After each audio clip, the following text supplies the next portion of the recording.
Alam nyo ba na natapos ang buwan ng November na walang nabuo o pumasok na bagyo sa loob ng ating Philippine Area of Responsibility?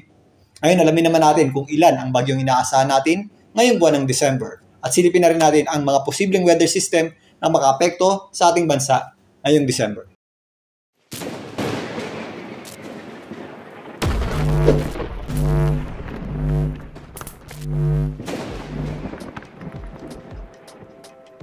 Welcome po muli sa Philippine Weather Trivia. Again, para po sa mga bago sa channel na to, ako nga pala si Alvin Pura, isang meteorologist at ang inyong weather tito.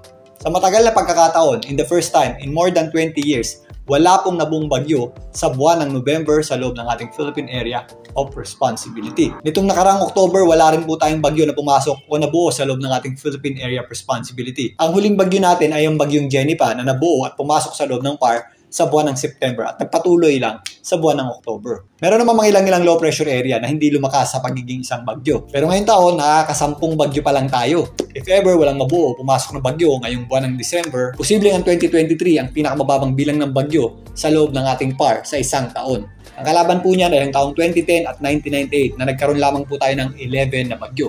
Pero hindi pa po tapos ang taon meron pang buwan ng December. Kaya aabangan natin yan dahil ayon sa Pag-asa, meron tayong inaasahang 1 or 2 na bagyong posibleng pumasok o mabuo sa loob ng ating Philippine Area of Responsibility ngayong buwan ng December. If ever walang mabuong bagyo ngayong buwan ng December, ang 2023 na ang pinakamababang bilang ng bagyo sa loob ng isang taon. If ever magkaroon ng isa, typo ito o tabla sa year 2010 at 1998 na merong tig-11 na bagyo. Sakaling dalawa naman, hindi po ito ang taon na mayroong pinakamababang bilang ng bagyo. Pero dahil nga buwan ng December at malamig ang simoy ng hangin amihan, nababawasan po ang possibility o probability na magkaroon tayo ng bagyo. Narito naman ang climatological tracks na nagmula sa Pag-asa ng kadalasang dinadaanan ng bagyo kapag buwan ng December. Pinapakita dito na although mas bumababa ang tsansa na magkaroon tayo ng bagyo, mas mataas naman ang tsansa ng paglandfall nito o pagtama sa lupa. Dahil yan sa malakas na hangin amihan at mga high pressure area na tumutulak dito paibaba.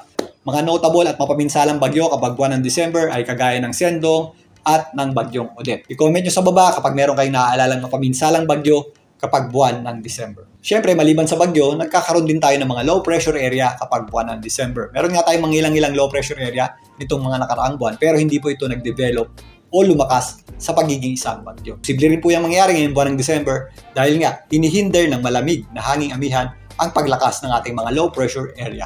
Although that's the case bilang isang low pressure area, nagdadala pa rin po ito ng mga pag-ulan sa ating bansa. Siyempre, asahan pa rin natin ng malamig na panahon dahil aktibo pa rin ang ating amihan o northeast monsoon ngayong buwan ng December. Ito pong ating amihan o northeast monsoon ay nagdadala ng cold at drier air sa ating bansa. At minsan, nagpapaulan din po ito, particularly sa eastern section ng ating bansa, lalong-lalo na dito sa hilagang bahagi ng Luzon. Posible rin pong makaapekto sa ating bansa. Ito pong ating tinatawag na easterlies. Ito po yung ating trade winds. Ito rin yung ating default weather system kapag wala po tayong malakas na amihan, bagyo o mga low pressure area.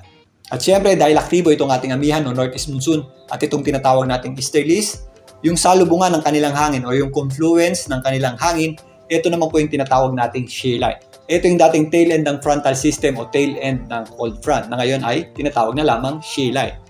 Dahil nga sa salubungan ng malamig na hangin na nagmumula sa ating amihan at sa mas warm o mas mainit na hangin na nagmumula naman sa ating easterlies, nagdudulot po ito ng mga pag-ulan, particularly dito sa eastern section ng ating bansa kapag buwan ng December. Minsan may kasama rin po yung malalakas na bugso ng hangin, lalong-lalo na kapag malawak yung ating tinatawag na subasco o squall. So meron nga tayong inaasahang 1 hanggang 2 bagyong posibleng pumasok o mabuo sa loob ng ating Philippine Area of Responsibility ngayong buwan ng December. Bagamat mas mababa ang tsansa na magkaroon tayo ng bagyo kapag buwan ng December, marami pa pong ibang weather system na posibleng magdulot ng mga pag-ulan sa ating bansa ngayong buwan ng December na kailangan din natin paghandaan. Kagaya nitong shear line. Maganda rin po tayo sa posibleng paglamig pa ng panahon o yung tinatawag na nating simoy ng Kapaskuhan dahil sa ating amihan o northeast monsoon. Muli, ito po ang inyong weather tito para sa Philippine Weather Trivia.